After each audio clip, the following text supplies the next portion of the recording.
Live and alert on the north side of the dirt. It is your man D-Real coming at you with another Be Real with D-Real where entertainment explains it. Here we are with the DC Multiverse Hal Jordan armor suit. I know what you're saying right now. I know what you're thinking. Why? Why on earth would you get the Hal Jordan armor suit figure? Well, you know what? That's a good question. That's a fair question. But before we get off into the figure and the what's and the wars and the whys and the who's and the, you know what we do. Let's do what we need to do so we can do what we want to do.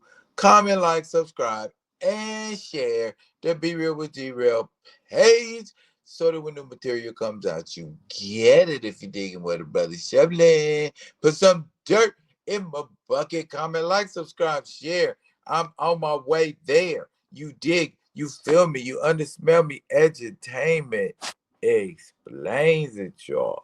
Now, what I'm explaining on is this armor. You know what? You know what?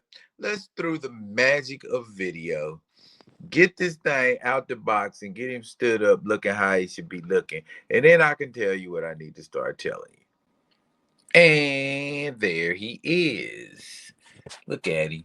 I like that pose, because he look like, he's really gonna be kicking some butt, and he's Hal Jordan. He got that Hal Jordan swagger as only it could be brought during that era where, of course, all things Hal Jordan was being done by this man, Mark D. Bright, affectionately known as Doc Bright, MD Bright. You know what I'm saying?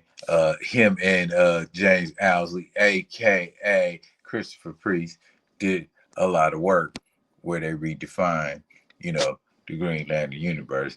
And it was the pivotal issue, excuse me, right here, that one, Green Lantern 46, which was one of the penultimate chapters of the reign of the Superman series.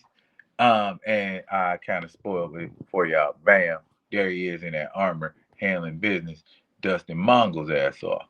So yeah, it was, that was kind of, how it hit me. Cause I thought, you know, Mark D. Bright art, man. You know what I'm saying? It's immortalized in an action figure, bro. I've got to have that. You know what I mean? And other than taking it out right now, for action figure Tuesdays, I've been told that under a black light, you know what I'm saying, it gives off some energy, some glow, where he's doing it glows like a green lantern, you know. And I need to get me a black light and give me a look see at that. That would probably be fun, yo. But yeah, that's where it is. That's what it is.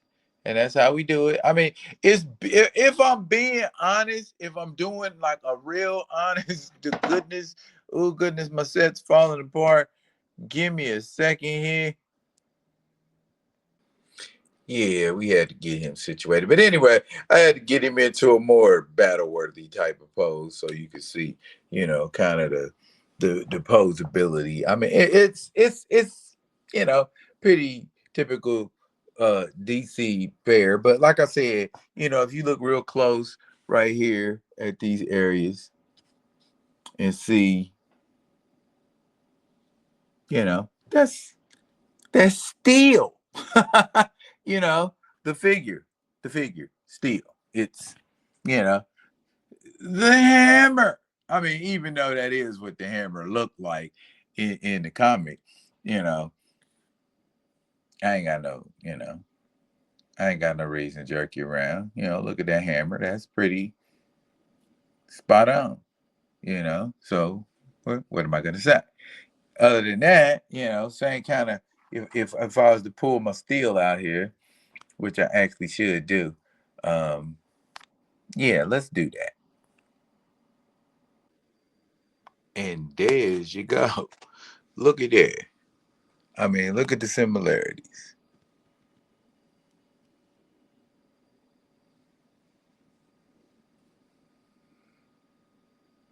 Uncanny.